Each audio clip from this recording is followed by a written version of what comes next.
it's not about you can't have any of the things in life that you enjoy, but if it's part of a balanced, sustainable lifestyle, so you're still losing the weight, great.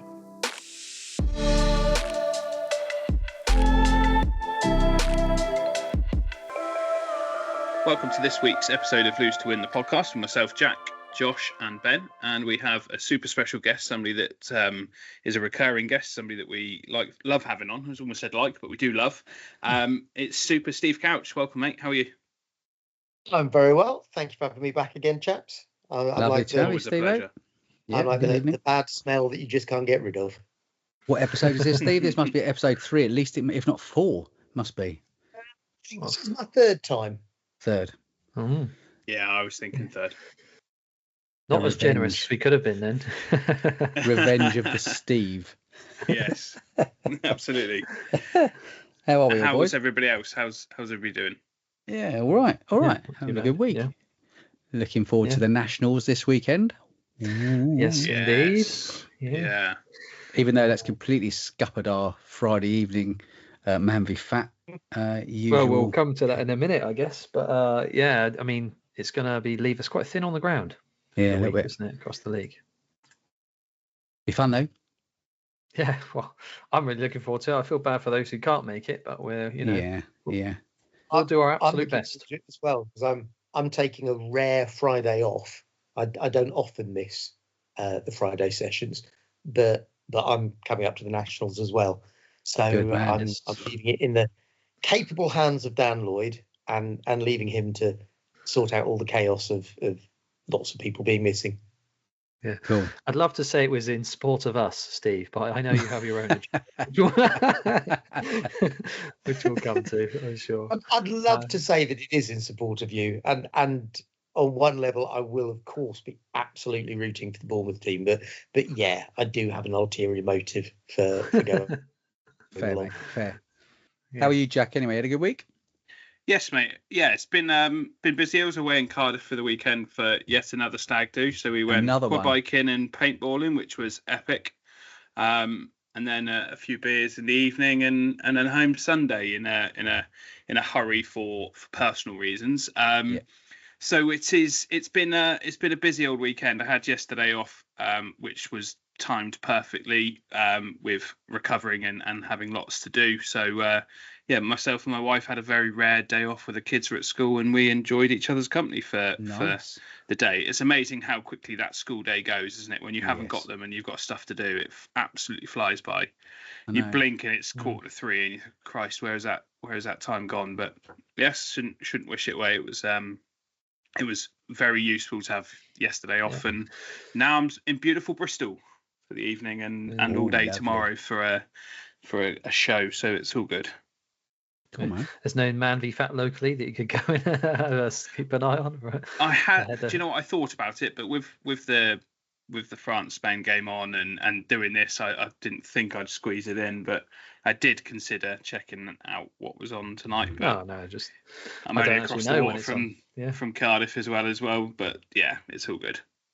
Fair, man. Fair.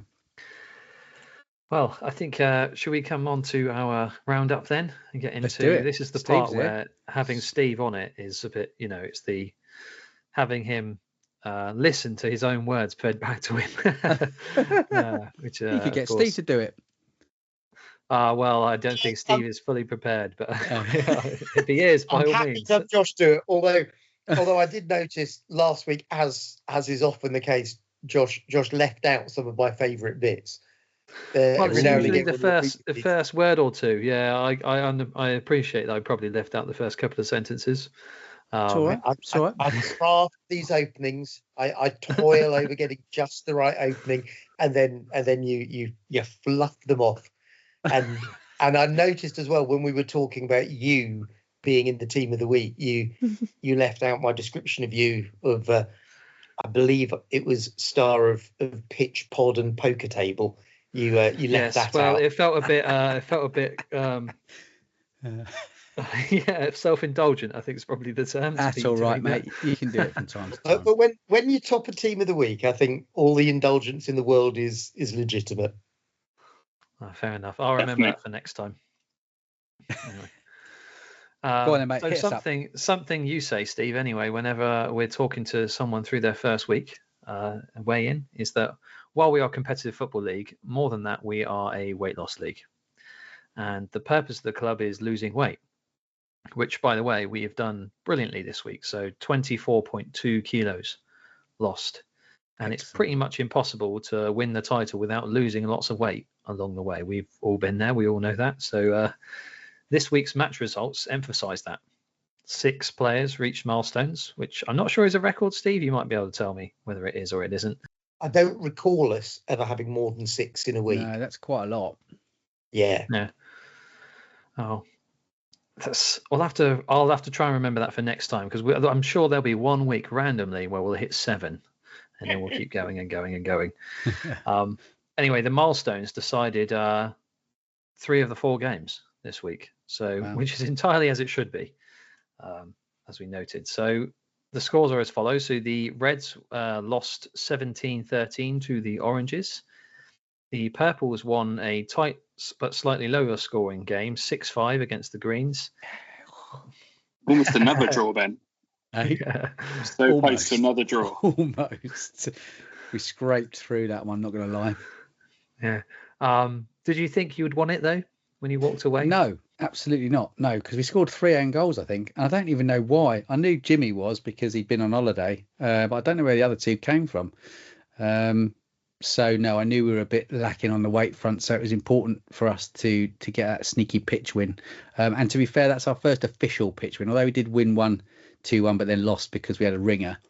That was our first pitch win of the season, so I was really pleased. We changed up our system a little bit, and we've been doing fine on weight up to that point, to be honest, but we've had a few people out because some of the lads are over in Germany, and a few of us have been doing quite well. Myself and Matt were still in last man standing, and we've been fairly consistent on weight loss. I'd had one dodgy week with my birthday, but on the whole, we've been doing quite well with weight.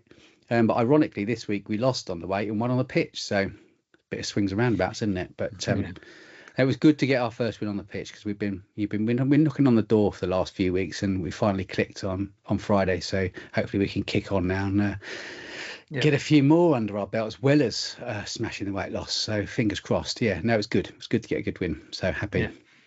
Your Blues then, Jack, lost 12-10 to the Whites, which was a surprise to us Yellows. It was a surprise to us, to be fair. It was a relatively tough one to take, because I think as much as having, we were talking about this, and it's a fine balance between, and it came up when we were talking about how we're going to manage substitutions at the Nationals. And it's amazing how when you see Ben's teams that have done so well with having so many people available every week and the rotations working, it's a fine balance about getting it right on the pitch, because what you can do is wholesale changes absolutely fuck everything up. Yep. And then also some little changes for little injuries that might happen during a game, or somebody blowing or whatever, and finding a square peg in a round hole can also blow things up. And we weren't in the luxurious position to have any subs this week. And it's absolutely no discredit to, as bad as it sounds, discredit to the people that weren't there. It would have been the same with whoever turned up. It just clicked on the pitch. We played really, really good football on the pitch and scored some good goals. And we weren't hampered by having to stop, start. So it's getting the right balance between that as well. And we walked away thinking that we had won it. But fair play to the Whites and the milestone that turned that game round as well. So I think we won 4-0 on the pitch. 4-0 on the pitch and lost 12-10. So that was a bitter pill to swallow. But I think whilst we're still doing pretty well on the pitch, off the pitch, there was no own goals this week with the guys that turned up, which hasn't been the case for a couple of weeks as well. So we're moving in the right direction. The week before we had 2 milestones. It's so difficult. I know people often try to strategically land their milestones. I've always been, as I was with the Purples, an advocate of getting them when you get them and just deal with it from there. And if that means that we've lost it this week, then it is what it is. I'm happy with what everybody had done, and we did as much as we could do. Yeah, fair play, man. I would agree wholeheartedly with that, Jack. I've always thought the thing of try and hold off a milestone for 1 week so that you can hit it on a particular week. Just, focus on what is best for you as a person, not a strategic thing for the team. Get the milestone for you, and whatever week you get it, your team gets a bump. I think there's a danger that we start putting the football side ahead of people's own weight loss journey, which is what it's all about. But you, as I recall, you guys were very unlucky this week, because as well as being a milestone, you had no hat tricks because you ticked off hat tricks in previous weeks. And I think the team you were playing had 4 hat tricks as well. Yeah. So hat tricks and milestones added up to a 7 goals, which that's right. Which is tough for anyone to deal with. Yeah. I know how you feel, mate. But at the end of the day, we're sitting pretty good at joint top on points. I know the goal difference, we're pretty far behind the Super Yellows at the moment, but it's back to back playing the Blacks and the Whites, who I consider as 2 of the strongest, maybe the 2 strongest teams in the league, both on scale and pitch, and winning both on the pitch, but also drawing one on the pitch, beating the other, winning one on the scales, and marginally losing to the other. It's easy to take as that sounds, but it is what it is. And I think you're not promised tomorrow, you're not promised next week. So get your milestones when you can, and just roll with them as they are. And that's just always been my philosophy as a captain with it. I hate the strategic side of it, because you just can't guarantee that. If you can hit it this week, you hit it this week. Yeah. Well, speaking of milestones then, and our team, the Yellows, so we won 16-9 against the Blacks. Very good. Thanks in huge part to the impressive milestones that came our way, a flurry of them, which we will get to in a minute. So then, as we mentioned, your Blues lost by 2 goals to the Whites with a single 3-goal milestone and a flurry of hat-tricks, as we mentioned. The Oranges enjoyed a 4-goal victory thanks to 2 milestones. But as we said, the most impressive of all was us Yellows with an incredible 3-milestone week. Yeah, that's brilliant, mate. Those 9 goals easing us to a comfortable 7-goal win. I guess when we find ourselves on the end of a form like that, it's kind of a bit difficult, isn't it, really? I guess, although this is a little self-indulgent, I guess all you can do is applaud the efforts of as the team you're playing then, and celebrate the personal successes of your fellow club members. So we had some very good ones there. Talking of which then, Peter Meach of the Oranges and Steve Norton of the Yellows earned their 5% certificates this week. Well done. While Paul Briggs, also of our Yellows, Mike Morris of the Whites, and George Guymer of the Oranges all joined the 10% club. Fantastic. This week's biggest achievement, though, comes from one of our longest serving players, someone who has had to dig deep to recover lost ground and then dive on into uncharted weight loss territory for him, and all are tackling like a sledgehammer that we know he is. So Neil Puttick of us Yellows is now part of the highly select 20% club. Unreal. Having lost 22.8 kilos, all but half of a Kylie, since joining the club. So well done, Neil, mate. Absolutely incredible. And as we come to the team of the week in a minute, he is in team of the week and quite high up team of the week as well. So it was an incredible loss to make it that far. And in particular, as I know he's been struggling with small little losses here and then a step back in the wrong direction. And he has done for a while now, to smash through that barrier really convincingly is it's just a credit to his hard work and his consistency and just trusting that he is doing the right things and going in the right direction. Yeah. And we're thrilled for him, absolutely thrilled, everyone in the league. So congrats, Neil. Thoroughly deserved. I'm always delighted for anyone in the club when they get a milestone, but this is one of the ones that made me that little bit extra pleased, just because I know how hard Neil has been working for this, and how he's not one of our younger players, though I think he's younger than me. I hastily add that in case he thinks I'm calling him old. He's not one of our younger players, and it is harder to get the weight off when you're older. And he's really dug in and worked and not let the frustration get on top of him and make him think, oh, what's the point? I'm going to give up. And seeing his reaction when I told him, yeah, that's the 20%, he was so made up with it. And yeah, that was one of the more satisfying milestones to give out. I can imagine. So yeah, really chuffed for him. Yeah. Well, Neil, mate, you're an inspiration and an example to follow, and not just for those of us who are no longer in the first flush of youth, as Steve has alluded to. Flying the flag for us oldies. So with the Blues and the Blacks suffering rare losses at the hands of milestone men, the league tables have a bit of a shake-up. So Yellows and the Blues are now tied at the top of the main league on 10 points each, with the Whites 9 and the Blacks 8 points close on their heels. The Scales League is similar, with Yellows and Blues on 10 points each, with the Blacks on 8 points, while the Pitch League is topped by the Blacks with 9 points and Whites Blues breathing down their necks on 8 points. So very tight really on all close, three leagues.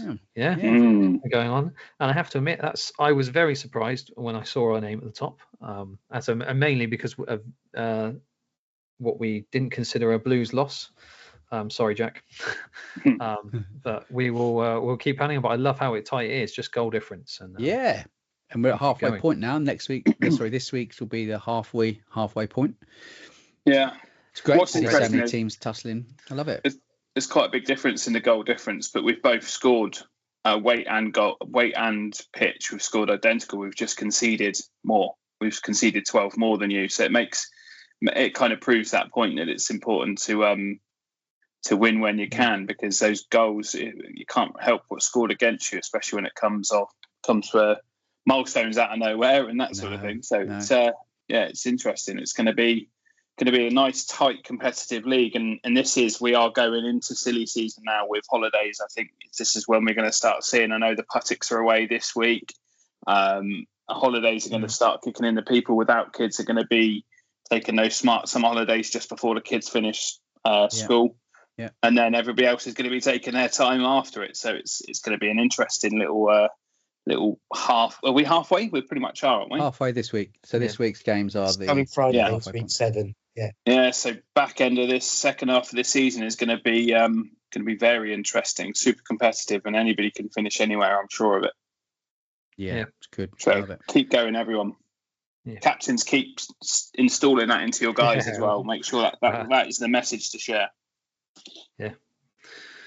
There are 12 hat-tricks, I should mention, this week, including 4 from the Whites, which, along with Mike Morris's milestone, led the victory, as we mentioned. No last man standing goals this week, but 8 players went out, leaving 22 remaining. The next threshold for goals is when we reach 15 survivors, at which point those still standing will score a goal every week they stay in the competition. Nice. Which is very good. That's shaken up from last season, yeah. Would it be fair to assume that not as many will do it this season as last, Steve? I guess that's probably a question for you. Would that be your assumption at the moment? I would guess that's right, although we're also at about the point where last season suddenly it got really serious and the number going out each week got much, much lower. Yeah. I think that when you get within sight of the goal a week, nobody wants to be going out, and the people that are still in really gird their loins and go for it and do everything they can to stay in. So I wouldn't be surprised if we start having fewer people getting knocked out each week now.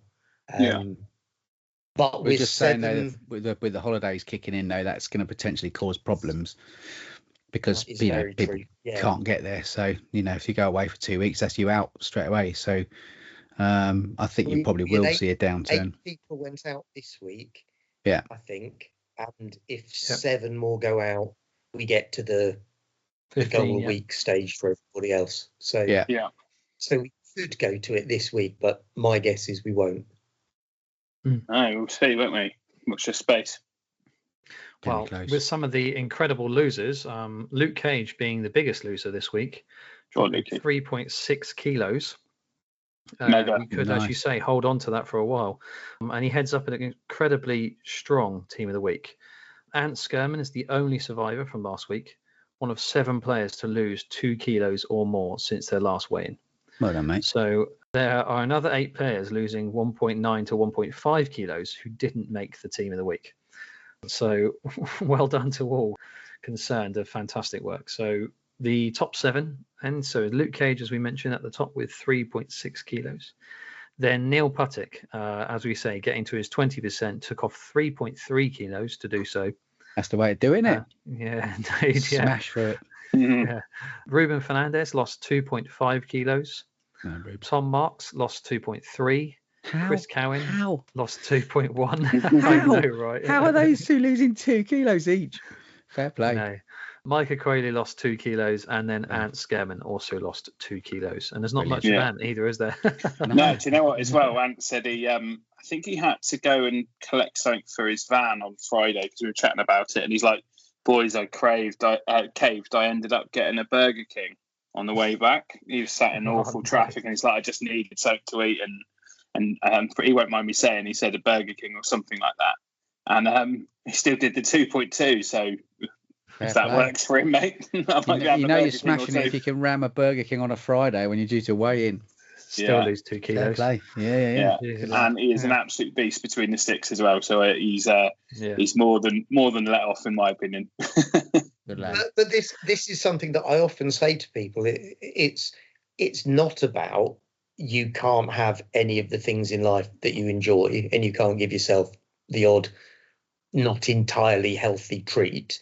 But if it's part of a balanced, sustainable lifestyle, so you're still losing the weight while having the occasional treat, great, and that's a perfect example. He's had a Burger King, but he's still lost plenty of weight. Yeah. So I see no problem with that. No. If you're having lots of Burger Kings, and if you're not losing the weight, then that's the problem. It's a different thing. But we're all allowed to treat as long as we're balancing out our lives in such a way that it's a sustainable treat. Yeah.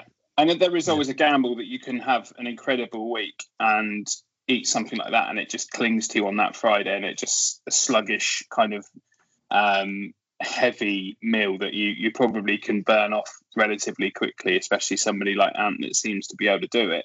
But it's a shame also to have a brilliant week and then to go the other way with it and be in a situation where it makes it harder to shift it on that Friday when you really deserve more, if that makes sense. Yeah, Friday is probably not the ideal day. That's the risky day to do it, isn't it? Yeah, that's why. You've worded it better than I. That is the risky day. Yeah. It's another good week for Man v Fat Bournemouth. Then nearly 80% of the players attended this week, which is pretty good for a summer. Yeah, that's great. With more than 2/3 of those who did, 43 out of 63, losing weight. Whether or not you've lost, the accountability of turning up each week is hugely important. We keep saying that, don't we? And this is just more than just a weekly game of football. So even more than that, it's a weight loss club, as we mentioned. So let's all keep showing up and standing shoulder to shoulder with our friends and club mates and leaning on that support network and letting others lean on us for all our sakes. So we got this. Let's go from there. Got it. Nice. We got it. That's all we always do. Said. And I'm thrilled to see just a little bit more of the general league total this week. I think Steve will probably say we've had a better week this last week than we had in the previous couple, haven't we, overall? It seems to be heading back in the right direction. Yeah. Not that it was ever poor. Even with the football on as well. We've been in the last couple of weeks, we've been losing between 10 and 20 kilos collectively, which is great. But I kind of regard 20 kilos or more as a good week. That's what I'm hoping for each week. It's one of those things if we're losing, and if individuals are losing, then that's the important thing. But because I see the overall, I tend to see it in numbers, because with that many people, if it's a big loss, that reflects on lots and lots of success stories. And if it's not a big loss, then there's maybe people there that need a bit more support on their personal walk. But yeah, there's a danger for me that I can get sucked into just looking at the numbers and thinking, yes, we're over 20 this week, this is good, or we've only lost 14 kilos, that's a disappointment. And we're still going the right direction, even on the slower weeks. But yeah, I do like a nice big total to give me something to shout about in the report. Yeah. Speaking of the report, it's something that you do. I noted that you write the report rather than anything graphical, and you leave that to me to do the graphical side of things. Well, I've since started taking it up anyway. I'm assuming. And for a long time, we didn't have that even. It was just my wordy reports. Yeah. So I'm assuming that's related to the fact that you are a writer, an author, so that you like to do so. I don't imagine you'll ever do the graphics. Beautifully tenuous link that. I love it. Tenuous. Beautifully segued in. But we should mention your pot. Go on.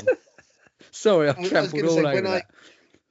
When I started as coach at Bournemouth, I started off writing the reports, and I can remember with the training that Man Be Fat do, there was an online training thing that I did before I started, and during that they were talking about the kind of templates that are available and that other people use, and I remember thinking, that looks good, I should do that. And the first time I sat down to try and do it, I just thought, do you know what, I don't really know what I'm doing with this, whereas with words I do know what I'm doing. I mean, I wasn't a published author when I started. I was someone who's always written, and words is very much my thing. And also, I'm not that technically competent, and I struggled on the graphic side of it. But I think there is something that we get from the wordy report that you can't get from the graphic one, and that's tone. I think when the two parts of the report that I probably put the most amount of thought into each week are the opening, to try and get people's attention and maybe come at things in an unusual way, and just to grab the interest right from the word go. The bit that Josh mangles some weeks. That's one of the bits that I toil over the longest, and I will never forgive you for, Josh. Right. But also the end bit, the end bit of the report, I think I see that as really important, just in terms of shaping the way people will think about the club as a whole, and shaping or encouraging people to think about it in a particular way, and just re-emphasizing messages like it's about sustainable loss, it's about supporting one another, it's about being kind to yourself if you've not had a good week. Whatever message I think people are needing to hear, it's hard to do that in a graphically based thing. And I think there's, quite apart from the fact that I enjoy writing reports, and unless it's just people being polite, people tell me they enjoy reading them, quite apart from that, I think there's a value in having it written. It gives something that you can't easily do just on the graphic. Does that make sense? Yeah, I think it's quite nice. I think we all wait with bated breath to see your little report come through. I'd certainly enjoy reading it, usually on a Saturday morning, to see what's happened the night before. No, it's nice. It's nice. And it must be quite difficult to say the same, to try and sort of make those positive assertions towards the end of it every week, doing it every week for the last, I mean, however long you've been doing it, 2 years or whatever, 2.5 years, to come up with something different every week. It's quite a challenge. So fair play, mate. Do you find yourself in the situation, Ben, that you get stuck into it on a Saturday morning and your wife is concerned about what you're reading for so long on your phone? A couple of times Lisa's talking to me, or talking at me, I should say, and I'm zoned in reading it all and looking at it all. We obviously all sit and wait with bated breath for the results that get published once Steve does his totaling up on a Friday evening. But the roundup is always the kind of that extra bit that's worth reading, and you can also then have a look at which fucker got that milestone that beat you by 1 goal. I mean, the other thing I should say, something that I've always done right from the beginning with those reports, is I want the reports to celebrate individual successes. So that's why I list all the milestone men, and I list the people getting hat tricks and things like that. But I never want to single out the negatives. I'll never say so and so put on 2 kilos or whatever. I'll sometimes refer to a team who's had a bit of a collective nightmare on the scales, and I know that once or twice when I've done that, the team in question has been a bit aggrieved, but it's hard to talk about the results, the match results, without commenting on that if that's been a big factor in a match result. But I certainly I try very hard to make it so that, although sometimes in the report I'll say to people, to the club collectively, come on guys, we need to do better than this, I try and not make it a negative thing that's going to be a discouragement for anyone, or certainly not to make anyone feel that they're being held up as a, that as a bad example. Counterproductive, wouldn't it? I think that would be an error. Yeah, definitely. Well, so speaking of your writing, then you write this lovely report that my segue was completely destroyed about 10 minutes ago. It feels like now. Sorry, mate. You obviously are a published author. Yeah, and you do have a new book coming. Yes, no, I know. It's not like we didn't know. I don't believe it.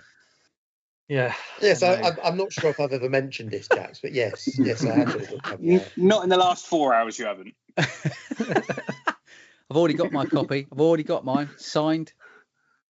Hey, Steve-O. Oh, good man, Ben. Thank you. So you've got a new one coming, haven't you? Yes, it officially comes out at the end of this month, but it is in effect out now. If people go to their local bookshops, they can get them to order it. If people go on Amazon, you can buy it on Amazon. It's called Foul and Fair, and it's all about football. It's a story of an under-12s team, grassroots team manager who gets into a feud with a rival coach, which escalates out of all proportion and ends up with lots of dirty tricks and dodgy goings on. So it's kind of kids football meets House of Cards is the vibe I was going for.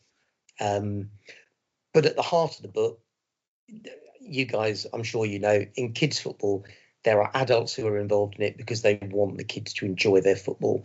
And there are other adults who are involved in it because they want to win. And at the heart of the book is the tension between those two different approaches to kids football. And although the two rival coaches go way beyond anything that I hope is what people have done in real life, there's an awful lot of my real life experience of when I used to manage a kids team has gone into the book. So if anyone's got any involvement with that, you will recognise an awful lot of the characters and the situations and the attitudes. Love it. Absolutely, so, any true events in there? Any truth hidden amongst the fiction? And lots of it. I love it.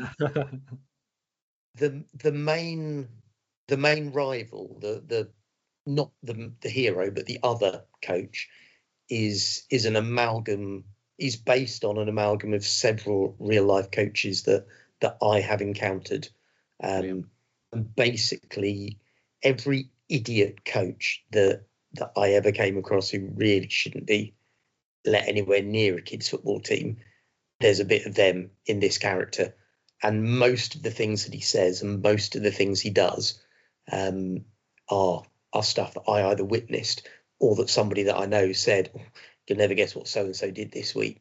So yeah, there's a lot of real life in it. Wow. Fair enough. Having been heavily involved in my son's football team, I can completely agree with these underhand tactics and sneaky things that are going on. It blows my mind. As a lad growing up, you're a little bit blind to it. And when you're playing Sunday League and my dad was never involved in my teams being coached, I don't think I was ever privy to any of these sorts of things happening. But it blows my mind. And yeah, it's a sad state of affairs. We've just on a side note, we've recently lost our best player to another team within our club, if that makes sense. And he's the second one to go, and it's very sad to see him go. And I think the team that snatched him have dreams and aspirations of them all playing for the Premier League. And if I'm completely honest, if they had any chance of doing that, they probably wouldn't be in the league in the club that they're in now already at the age of 11. And so much pressure is pinned upon these kids, and their parents live their lives that they were unable to live through them as well, which I think is also sad. And that causes the pressure and the behaviours of the parents that you just don't want to see on a Sunday. So, yeah, I can resonate with it completely. I'm thoroughly looking forward to reading it, Steve. I think it sounds like there's going to be a few things I'll recognise in there for sure. Yeah. I think it's the kind of book anyone who's into football will find. I hope will find a lot that they recognise. I've just finished doing what I described as a book tour of kids football tournaments, going around local tournaments in the Bournemouth area and trying to sell the book to the parents. Although it's set in the world of kids football, it's a book for adults. It's not a children's book. It's a bit sweary. So if anyone's thinking of getting it for their kids, be warned. It's a bit sweary. And in one place, very, very sweary. But I've had such a good response from parents that I've spoken to. Lots of people, I think the idea of the book resonates with their experience, and lots of people sounded really keen, and lots of people bought copies as well, which is even better. Yeah, you didn't stumble across any of these coaches whilst you were sat there trying to flog your book, did you, at a tournament? I can imagine it was rife at some of the tournaments you would have attended. The team I managed were under 16s 2 seasons ago, so most of the managers that I crossed paths with weren't the right age group to be still going to these tournaments.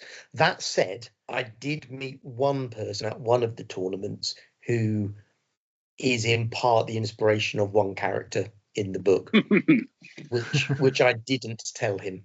Fair enough. Do you see any link between your books and Man v Fat then, being all about coaching? Obviously, you being a coach at Man v Fat, I imagine there's some crossover there as well. I imagine this book seems obviously a lot close to home in that sense, I would have thought. I mean, I've been thinking about this a lot. In this book, in one sense, it doesn't have a lot to do with Man versus Fat beyond the fact that it's football. There's nothing in it about weight loss. There's nothing in it about that kind of thing. But there's an awful lot in it about the value of football being more than just about winning games of football, which I think is very Man versus Fat. Yeah. In the case of Foul and Fair, the focus is more on what the benefit of it is to the kids playing and what children get out of the experience of doing grassroots football over and above whether they're winning matches or not. But I think as well, if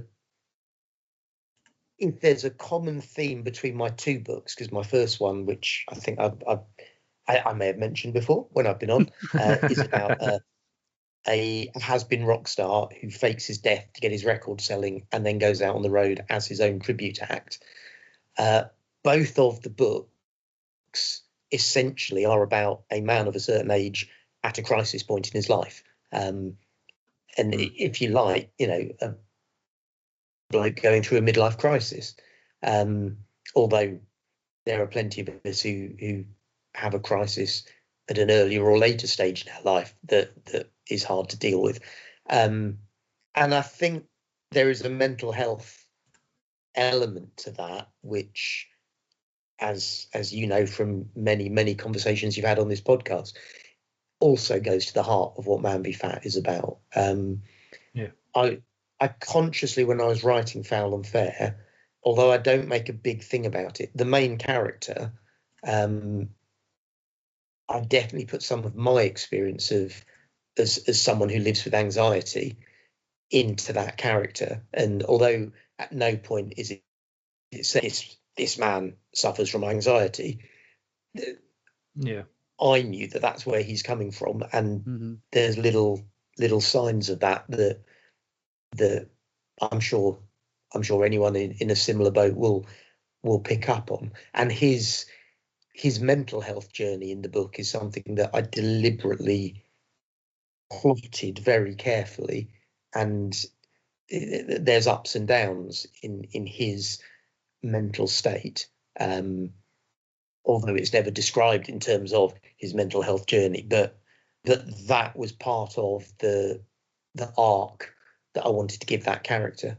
So there's a lot there that speaks to the things that Man v Fat speaks to, even if it's not particularly tied into Man versus Fat, if that makes sense. Yeah, absolutely. Well, I'm looking forward to reading it, mate. I am going to take it on holiday with me, and I promise I will read it. It's there, nestled next to your original book, which I did read and thoroughly enjoyed. So I'm looking forward to the next one. So got any more plans for any more coming out? I'm working on another one, but it's still at a very early stage. I've hit a bit of a wall, not in terms of writer's block or anything like that, but just in terms of carving out the time to do it. With the demands on my time, including marketing and promotional stuff for this one. Of course. But I'm hoping over the summer that I'm going to crack on and at the very least get the first draft done and dusted. I reckon there's mileage. I reckon there's mileage in a Man v Fat based book. And that's what goes on behind the scenes. What it would take to win the league. About that, but the trouble is, the book, for a book like this to really work, you need conflict, and you need and there isn't enough of that in Man v Fat. Well, there's plenty of one level, no, there isn't, because I mean, thinking about our club, bottom line, everybody is really supportive of one another. It's not like you've got one team in the league who are constantly trying to do all the others over. I mean, you're all trying to legitimately do each other over on the pitch, and no problem at all with that. But I think a Man v Fat community is too positive and too nice to do a book about a Man versus Fat community. Maybe have a book where a character is involved in Man versus Fat, and that is then supporting him in other struggles in his life. But I'm not sure making Man v Fat front and centre is a good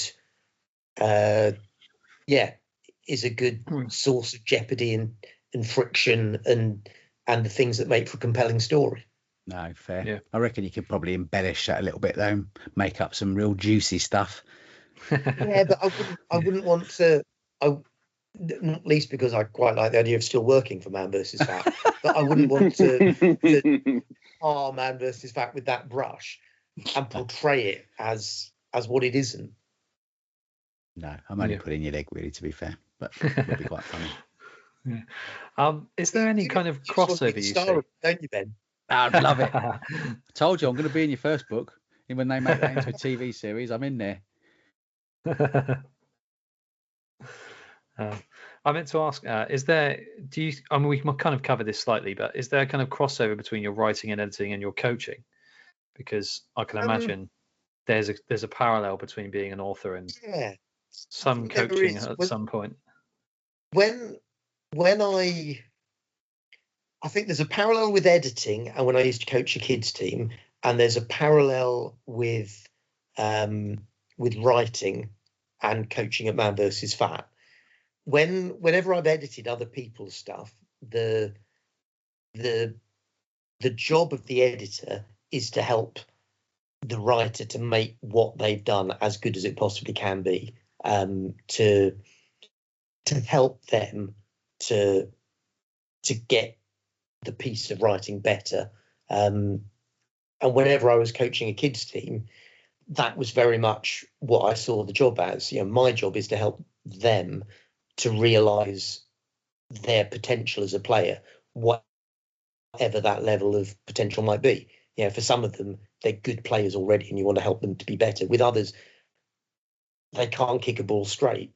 But if you can get them to a point where they are kicking a ball straight and they're able to enjoy playing football and they're not out of their depth, that's just as important. And I loved that about editing, and I loved that about coaching, that it was about putting yourself at the service of the person that you're doing that for. And some of the most rewarding bits of when I coached a kids team were the players who I know that there were some parents who would say, well, what's he doing in the team? He's not good enough. He shouldn't be here. And by the time we finished at under 16s, there were players in my team who had that said about them earlier on, and who were good, decent little players, not stars of the team, but really solid, dependable, doing a good job, and were unrecognisably better than they had been a few years previous. And that was hugely rewarding. In terms of Man versus Fat, I think there is a similarity with how, as a writer, you need to treat your characters, and how, as a coach, I try to work with the players. It's not the job of the writer to judge the characters. The job of the writer is to understand the characters and to enable them to act the way that they would. It's not about forcing a character into a particular line of behavior to fit your story. It's about understanding, okay, well, why is this character reacting like that? How would he react? And I think, as a coach, it's not my place to judge if you've had a good week or a bad week. It's not my place to tell you, that it's not good enough, Josh. But if you've had a bad week, it's my job to help to understand why that might have happened, and to offer you something that will help you to take the next step, whatever that next step might be. And that thing of understanding and supporting,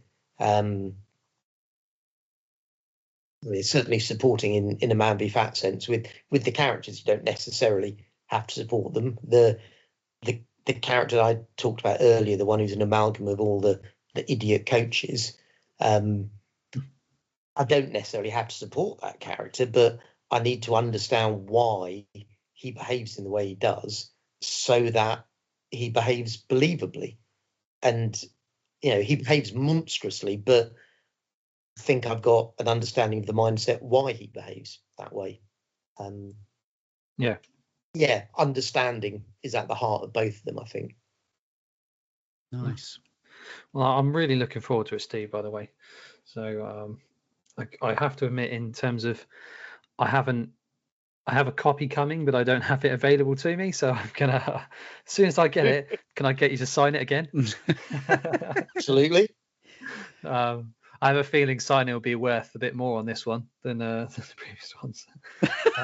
What are you saying, mate? No, because Steve himself said he gave out more signed copies than he did unsigned on his previous one. So it was like, oh, okay. You dug yourself up off that one, mate. Well done. Well, it'll sell more and more copies of this one, so yeah, a signed copy will be much worth more. Thinking that a signed copy by me is going to be worth anything one day. You never know, Steve. You're doing yourself a disservice there. Absolutely. Well, I'm just delighted that people are reading it and enjoying it. which has been one of the nicest things about the first book coming out is when people get in touch and say, "Oh, I finished reading your book, by the way, really enjoyed it," and that's been lovely. Oh, living your dream, mate. There aren't many people that can say they set out to do something and do what you've done. So massive kudos for that. Absolutely. So, anyway, so Steve, I hope you don't mind. Can we ask you some Man v Fat questions? In particular, just the first one I would say is the Nationals this week, because we're actually going up. I understand you're going up. This is a bit of a kind of a combination with your book, really, because I understand you're going up for another reason, not to support us, as we mentioned, which is a deep shame. As I said, I will be rooting for the Bournemouth team. Of course, I will. And if I'm able to watch any of your matches, then I will certainly be doing so. But Richard Crick from Man v Fat asked if I would like to, when he heard about my book tour of kids football tournaments, asked me if I'd like to bring my bookstall up and sell copies of the books at the national tournament, and I've said yes. So I'll be selling Foul and Fair. I'll have copies of Dead Man Singing, the previous book, as well. And I'd love it if people come up and say hello. And if they want to buy the books, that'd be great. If they just want to come up and say hello and tell me a bit about their Man v Fat club, wherever it is in the country, and their war, I'd love to just meet more of the wider community. I've always felt, by the way, that the wider community should be what we call Man versus Fat, because it works on many levels. It certainly does. So I'm taking my bookstall, and there will be a special offer discount for anyone who buys a copy of both books together. So can't say fairer than that. It's a shame I've got a copy of both already, isn't it? You can't give them back. Josh, I'm sure that you've got loved ones in your life who yes, could do with a copy. Yes, indeed. Steve Couch books. One thing I would like to add, Steve, someone to buy them for. One thing I'd like to add, if you don't mind, is I've been talking to our friend Kev from Yeovil, the coach of Yeovil and Weymouth, and he is actually playing in goal for one of the Weymouth teams. So I think he's going above and beyond as a coach. Do you fancy a step between the sticks? Jack, you've seen me playing goal on Tuesday nights. Would you want me in goal? I love it when you bring your own gloves. your little pair of black gloves turn up, and like Steve's prepared. Do you know why that fun. Is? Go on. It's just, I think it's psychological as much as anything. But when I've not got the gloves, especially on a cold night, I know that it's going to hurt my old man hands. Oh yeah. So just stick a pair of gloves on, and it just gives me the confidence to I'll get my hands in the way of that one. It's purely that I'm an old man / a wuss. Delete as applicable. But psychologically, it makes a difference for me, and I do think I play a bit better when I've got a pair of gloves on. No, fair enough. It is going to be, as we move into the discussion about the Nationals, it is going to be very interesting. Nothing more than how long it's actually going to take us to get there. Some of us that are leaving after work hours on a Friday, there's a good chance it's going to push a 5-hour journey there. So it's going to be interesting.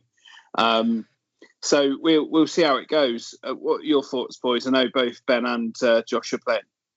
All three of us are going. All three of us are in the team. We are. Yeah. Be interesting. Yeah, I'm really looking forward to it.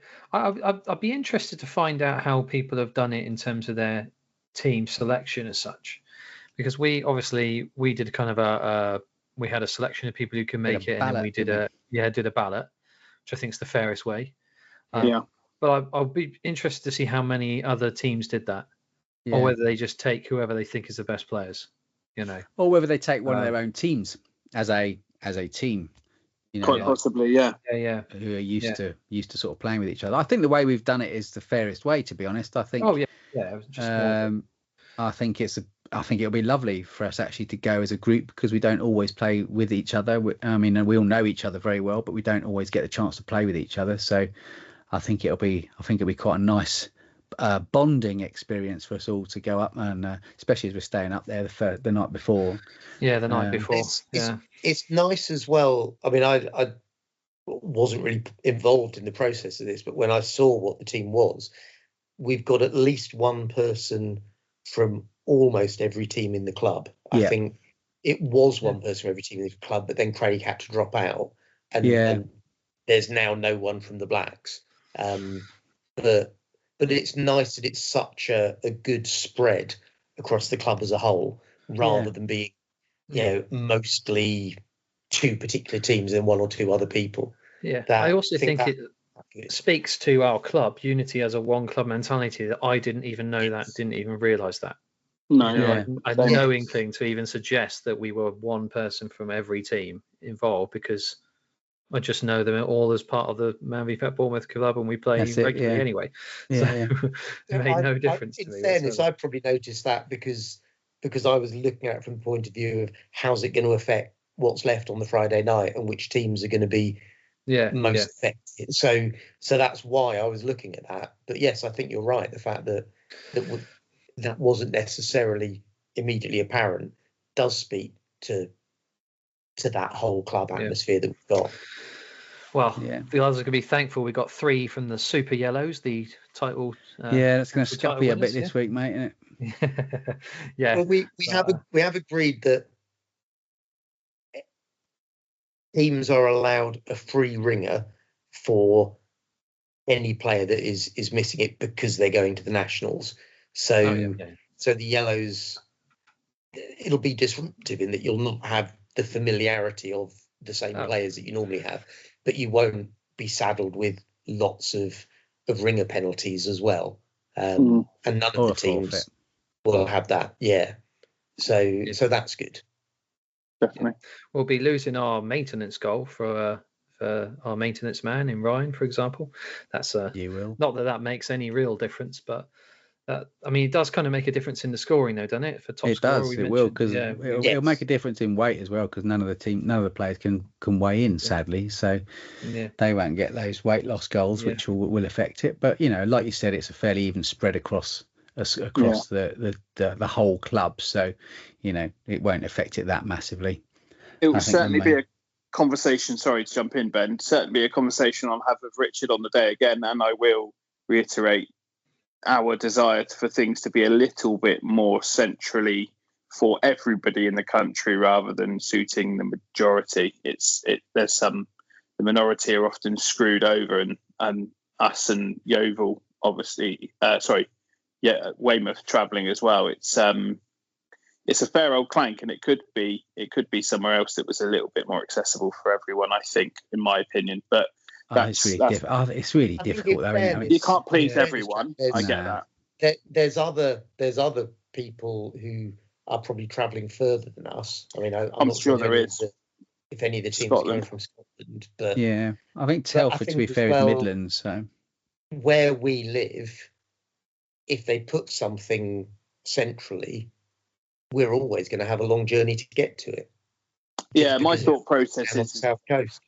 My thought process is if you pick somewhere that's accessible by more means in terms of transport. I appreciate putting something like this on in London is going to be expensive and expensive for us to stay, but the travel is easier to get to for everyone. And that's the reason why if that makes sense. So that's just my thought process, and I will mention to it again, and I will plant that seed that we'd like to see something a little bit more southern and see what. Well, we did say, didn't we? Because put his leg on it a little bit.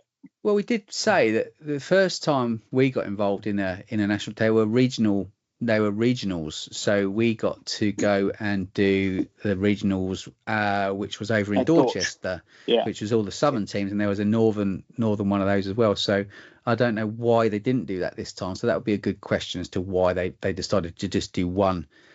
Maybe they didn't get enough interest from the last one. I don't know, but it would be interesting to find out why, because that was a good day when we did that. Hot bloody hot, wasn't it? Do you remember? I came along to support that without having a book to sell. So, you were there on duty, weren't you? I did come along and support teams. You did, mate. Sorry, we forgive you, Steve. It's fine. And just going back to like the scoring for our teams, then we did have a question. What do you? Because we mentioned the BMI boss and the impact of maintenance scoring, etc. Yeah. Mainly on things like top scorer.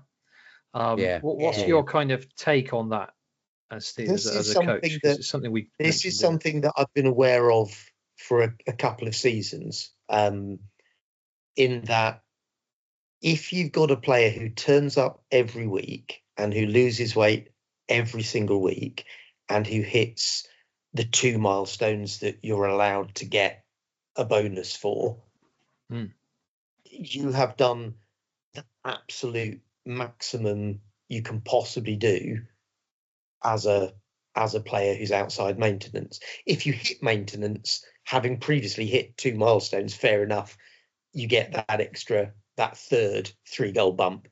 But for most players, that's not where they are yet. If you've got a player who starts the season in maintenance, they don't get any milestone bonuses. They just get their 1 goal a week for staying in maintenance, but they turn up all 14 weeks and they stay in maintenance for 14 weeks. They will finish half a goal ahead of a non-maintenance player that's had a perfect season, which means if you've got anybody like that in the league, then it becomes impossible for the majority of the club to win top scorer. And I know that was something that Luke, your brother Jack, Luke, when he discovered it last season when he was chasing top scorer, was disappointed to discover that he couldn't get a third milestone. And in typical competitive Luke fashion, said, right, well, I'll go on the extra couple of kilos that I need to beyond that third milestone, and I'll get into maintenance and get the three goals that way. And he did it. What I didn't tell Luke, because I thought there was no need to tell him and demotivate him, I'd already decided that in the event of someone having a perfect season with BMI, and we've got 7 or 8 people in the league now who have hit maintenance, so there's a good chance every season somebody is going to do a perfect BMI season. Yeah. If someone does that, I'll give them a top scorers award, but I will also give a top scorer award for the highest scoring player that outside of maintenance didn't start the season in maintenance. Yeah, nice. So if Luke had missed out last season, I would have given a top scorer to the BMI 100%ers, and I would have also given one to whoever the non-BMI top scorer was. The fact that Luke won top scorer anyway meant I didn't need to do that, and until I've said this just now, no one's ever known that's what I had up my sleeve. But that's what I'm planning going forward, because both of the achievements deserve recognition. Yeah, both definitely. of the achievements are phenomenal achievements.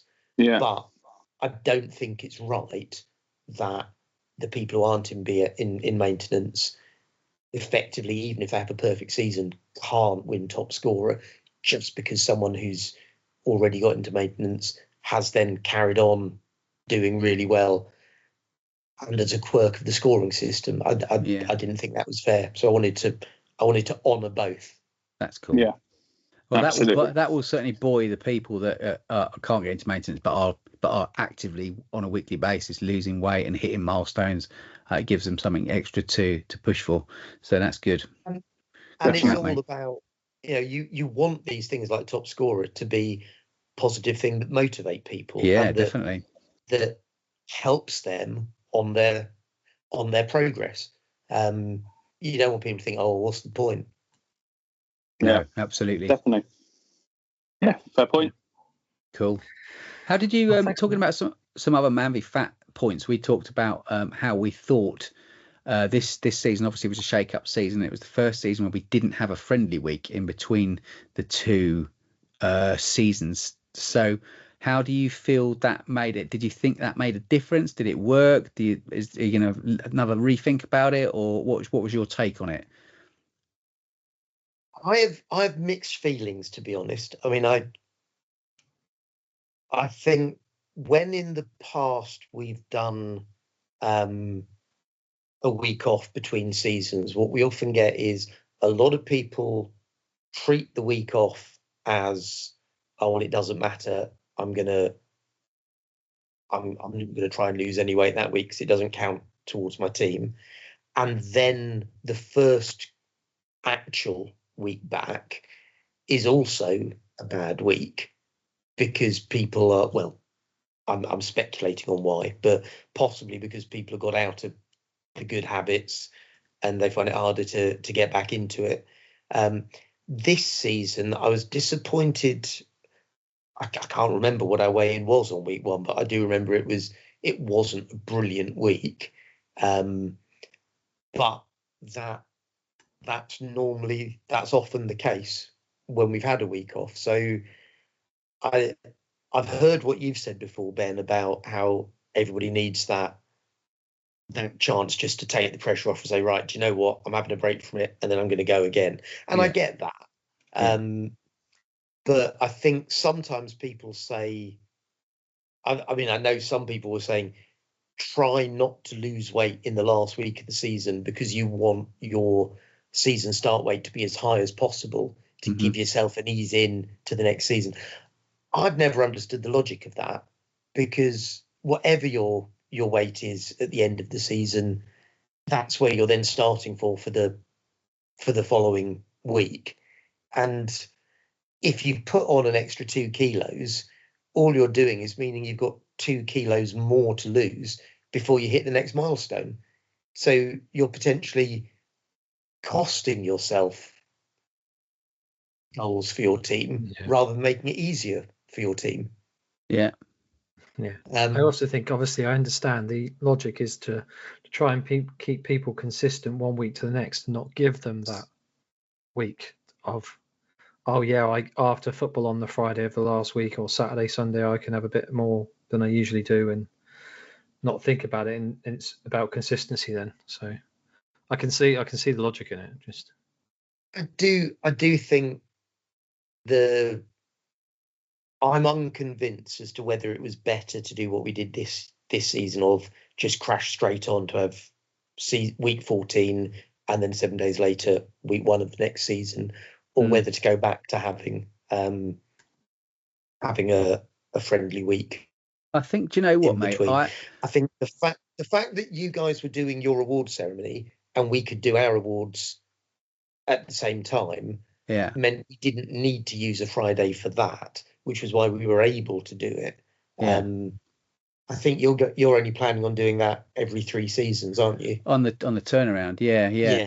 So I think the way I would see it is that I think you're going to get a similar reaction whether you have a friendly week or not. I think that is just the way, from what I can glean anyway, that is just the way that the mentality works around people that have something to play for, people that don't.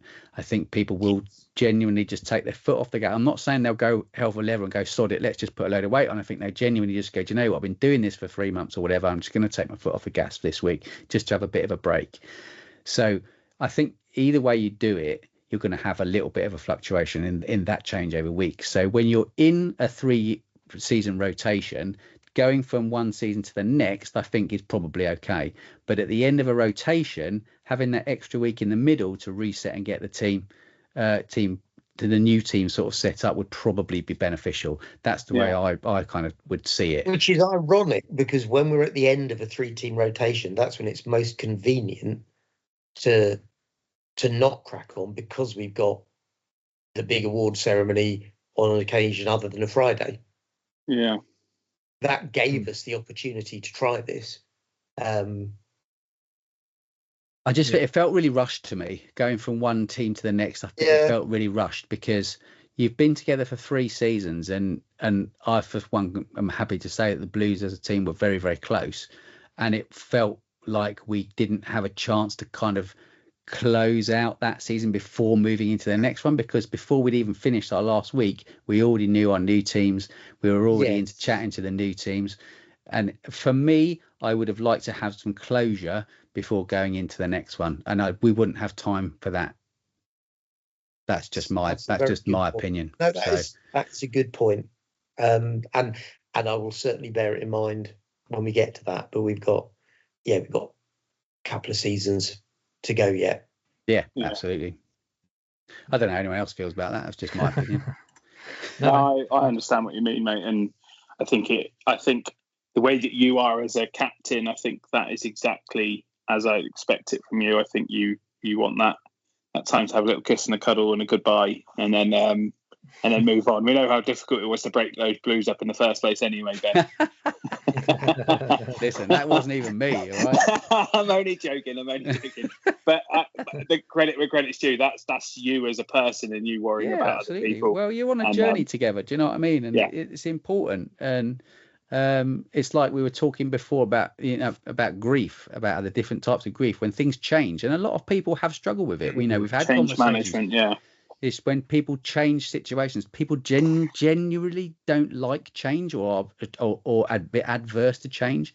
So in those anxious situations, it's nice just to have a little bit more time just to kind of get your head around it and to get some closure before moving on to the next thing. That's just the kind of way I see it. And I know that that's how other people have felt about it as well. So I know what you mean, mate. Definitely. One of the things I have noticed is the first time that we did a reshuffle, I was very aware there was a lot of anxiety in the air from the players about it. And I mean, listening to you guys talking in the run up to the most recent reshuffle, it really reflects something that I think as a club, we don't fear the reshuffle now, because we know that we've been through a couple of them and they've worked well. Yeah. And they have a positive overall effect. They've revitalized the club and give us all a shot in the arm. And it's nice as a coach knowing that there are players out there saying to the newer players, don't worry about this, lads. Yeah, it's good. I know it's scary, but actually it's going to be all right. We've done this before and it works. So yeah, that's a definite difference now compared to that first one that we did. Yeah.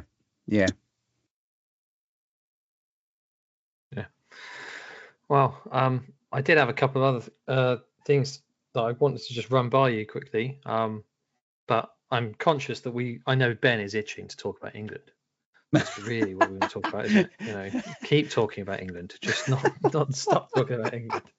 Well, while they're on the telly, mate, and they're doing okay, let's savor the moment. Come on. No, I understand that. So maybe these are questions I'll leave for now, because they're not particularly things that I was conscious. They were just me filling time, almost, of anything. So you thought I was going to be a really dull guest, so you no, not at all. No, Josh, that's fine. All right, if you want me to say that, yes, that's fair. I didn't think we had enough to fill out, so no. So they're not questions I had in particular importance. So we'll come back to them another day. Talking football then in general. Steve, we haven't had your opinion on England. Nor on anything else in terms of transfer talk or pre-season thoughts or anything like that, as you're a Fulham fan. Anything particularly you want to note?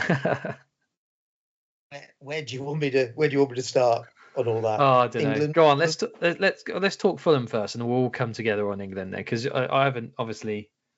It's fair to talk about it while you're on here as a fan. I did notice that there was some transfer rumours. Yeah, we've got a few outs and no ins so far. The big one, Paulinho, is going to Bayern Munich. And do you know what? I don't think anybody at Fulham begrudges him that move. No. We were on the verge of selling him last September, and then the deal fell through because the guy we were going to sign as a replacement turned the move, and Bayern had left their move for him to the last minute. And there are a lot of players who, if being forced, I mean, he was over in Munich having had the medical when it all fell through. And there's a lot of players who, in that position, having the chance to go to a major Champions League club, would have just thrown all their toys out the pram and had a sulk and said, right, I don't want to play. And he didn't. He was an absolute model professional and was every bit as good for Fulham last season as he was the year before. Not a hint of attitude problem. And this time, Bayern have come in nice and early. They've given us plenty of time to get something else sorted as a replacement. And yeah, good luck to him.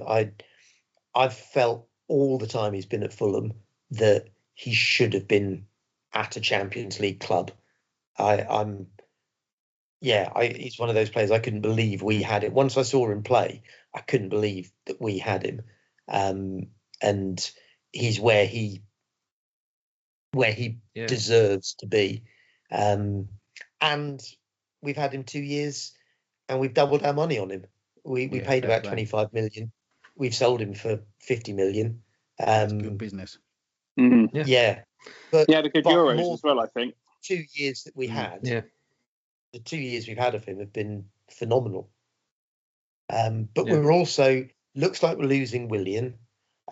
We've lost Bobby Decordova-Reid, who is one of those players who, when we signed him, I thought he was going to be a bit part player, and he's actually been a really, really important member of the squad in the last few years. Yeah, he's gone to Leicester, which I think is a good sign for them. Bit of Premier League experience to add to a squad that maybe doesn't have as much of that as it had a couple of years ago. But I think he was likely to get less and less playing time.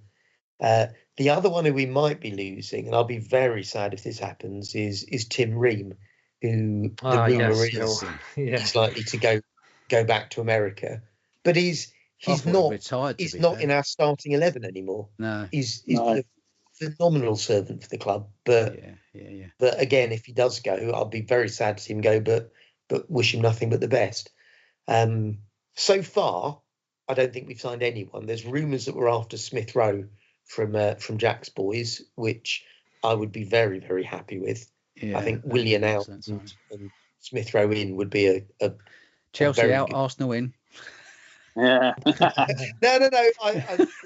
I had nothing against Willian's Chelsea past when he came to us. We at Fulham we take the view that West London. A sinner who repented.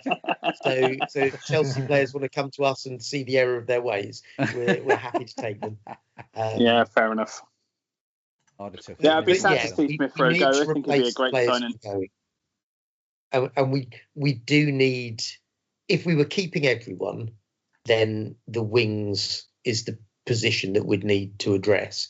So if we're losing Willian and Bobby Decordova-Reid as well, I definitely think we need some good wide players coming in. Yeah.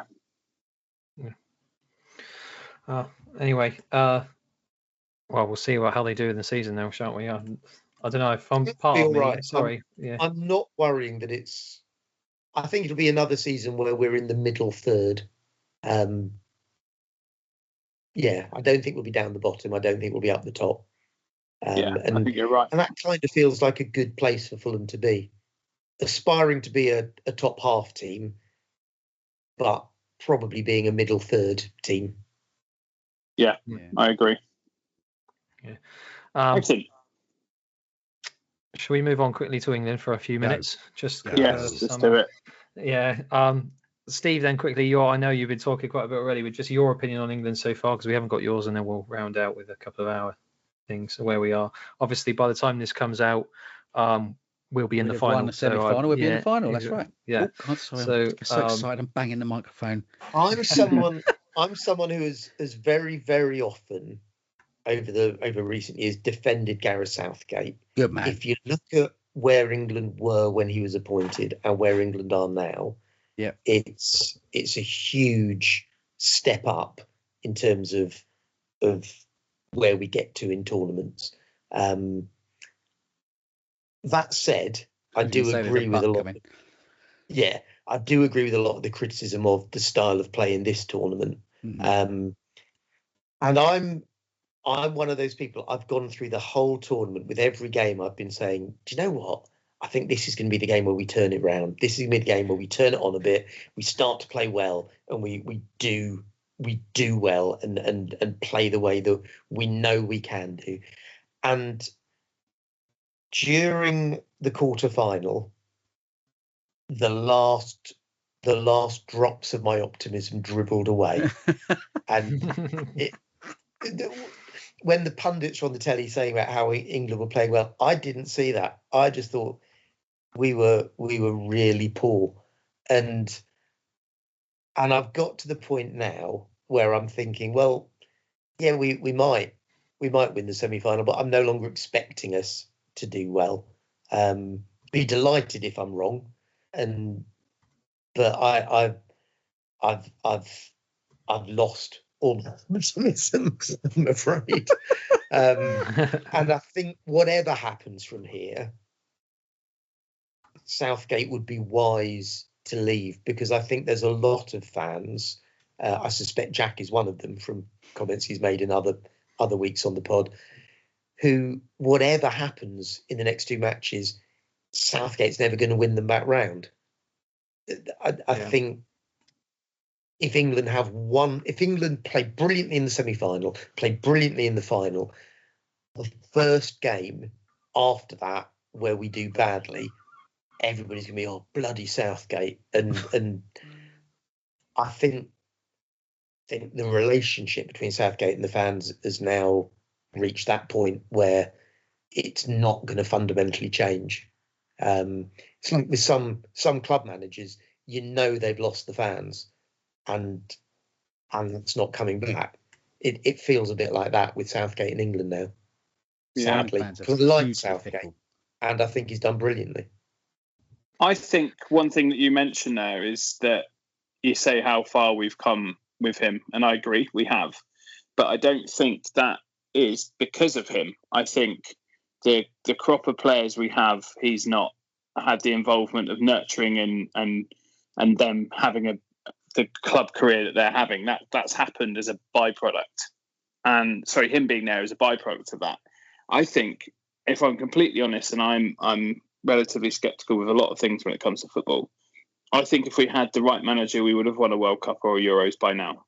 I think we are there in spite of him, not because of him. I want to challenge that. Yeah, I disagree with that wholeheartedly. Yeah, I think if you think back to where we were when he was appointed, we'd had the very, very disappointing end to Roy Hodgson's time. And as a Fulham fan, I love Roy Hodgson with all my heart. Is that the Iceland? That was Iceland, yeah. Yeah.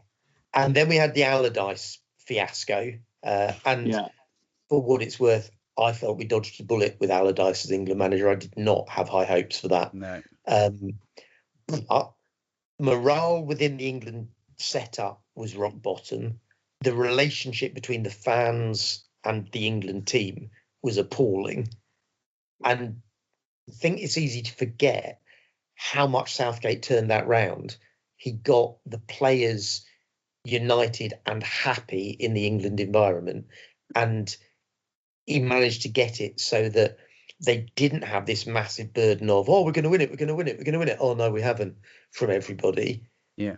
But also had the fans genuinely behind the team. And in the early years of Southgate's time, that transformation was amazing. And I think we forget now that he did that. And also, you say he's not had the involvement with the younger players. He's brought them all through. A lot of them are players that he managed when he was under 21s manager. Correct. So he can't be held responsible for their progression and where they've come to. No, but he's been with them.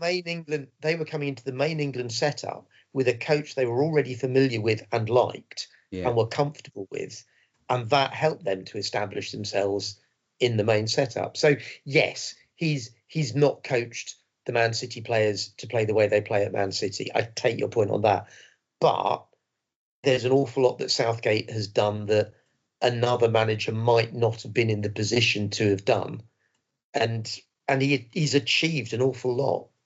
Yeah, I think a lot of this is as you just referenced, the key word is might there. We never know, do we? Hindsight's a wonderful thing. We never know if there was a different manager and what would happen. In my opinion, and inevitably, it seems like your guys' opinions are different. I think if we had a manager with better tactical nous, we would have beaten Italy. Italy were there for the beating at Wembley, and we sat back. The substitutions weren't made at the right time.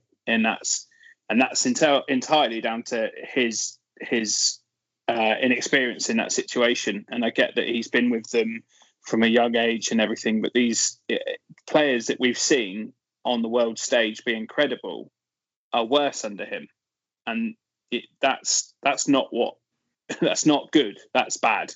If they're going to him and being world beaters and Premier League player of the season and La Liga player of the season and Bundesliga player of the season that look an absolute shadow of themselves.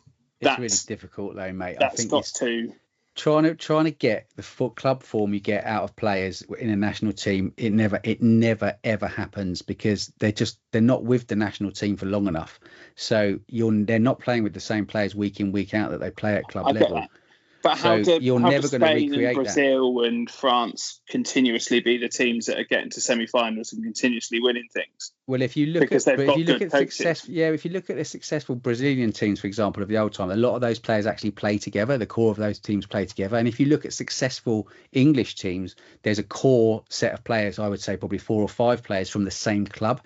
And if you've got that, then you've got a bit of a winning formula. The problem that Southgate has, and it's not his problem, I think actually what he's done really well is what's a bit of what Steve was saying, and that's changed the culture around the England team and the England setup. If you look at how him and his coaches are so close and so switched on and tuned in, yes, of course, they haven't played the greatest brand of football. I'll be the first one to say that. I think it's been dross. I actually did think the last game they were much improved, to be fair, and I think we'll probably do okay in the semi-final. And I actually hope to see them in the final, of course. But the players love him. He clearly has the support of his coaching staff. He's not the most exciting manager in the world. Of course he's not. But I agree that he has been good for English football in bringing us out of what was a horrifically chaotic stage, and we were at rock bottom. So for him to, and I think it is down to him that's changed the culture and changed the way that the setup works and the way that the players are all actually now a team and not just individual players and from a club, etc., etc.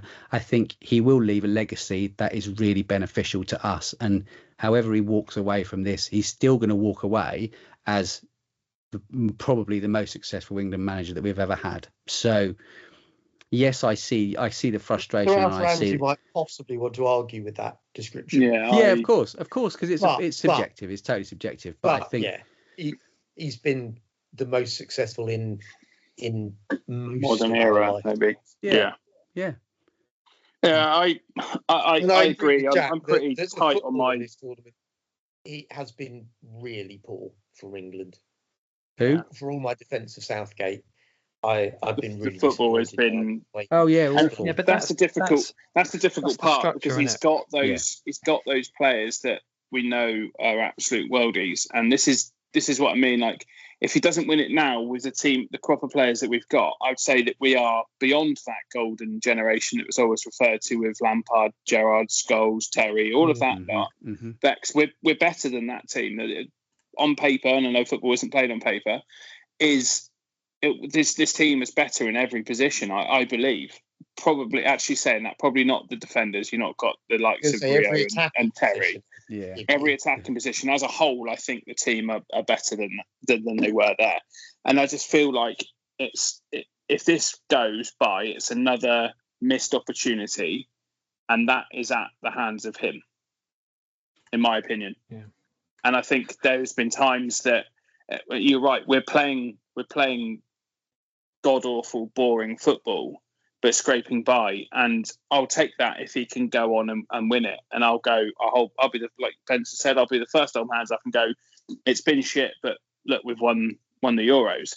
Mm-hmm. I just don't see that luck that we've ridden and how we've done.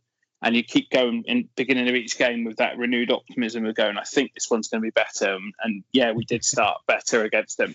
It dwindles very quickly, and yeah, it does. The pressure on them and the negativity around it, I get that that's difficult.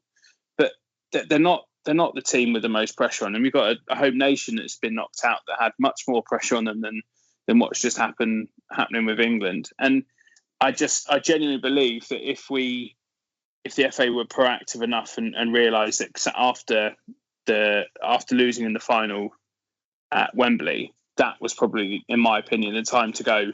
You've taken us as far as I think you can take us. I believe that at that time, and I wholeheartedly hold my hands up, and that's an honest opinion. And I remember having that conversation with other people.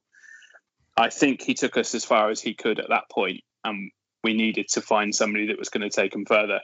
And we'll see. I'm convinced either way, even if he wins it, I think he'll probably walk away from it now. And I think that's probably the right thing to do. But I think it's probably, I think it's potentially 2 or 4 years too late. And that's my opinion.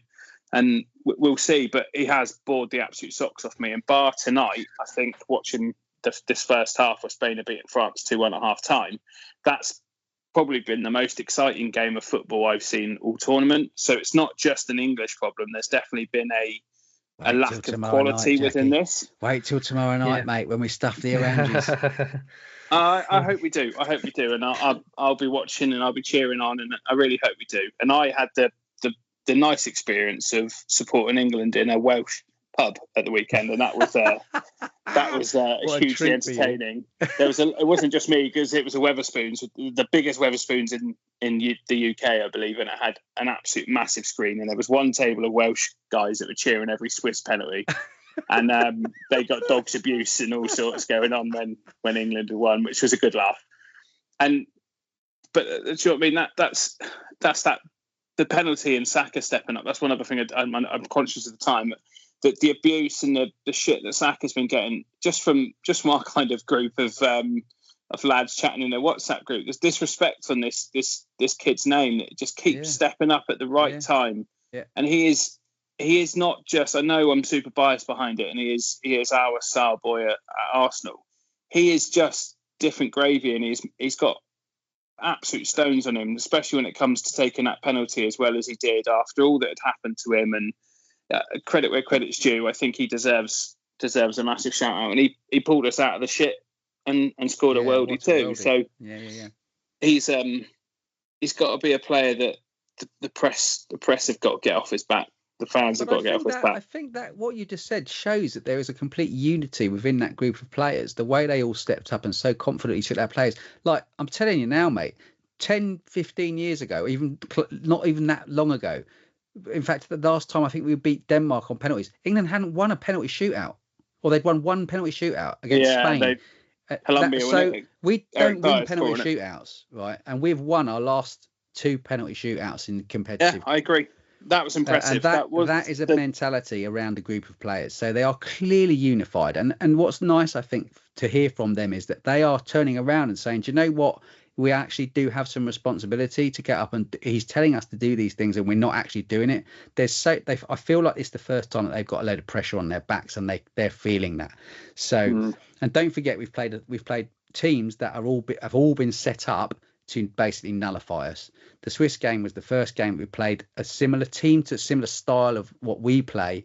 And I thought we were really evenly matched. I thought we were much better, and I thought we were. I don't think it was ever in doubt that we wouldn't win the penalty shootout if it got that far.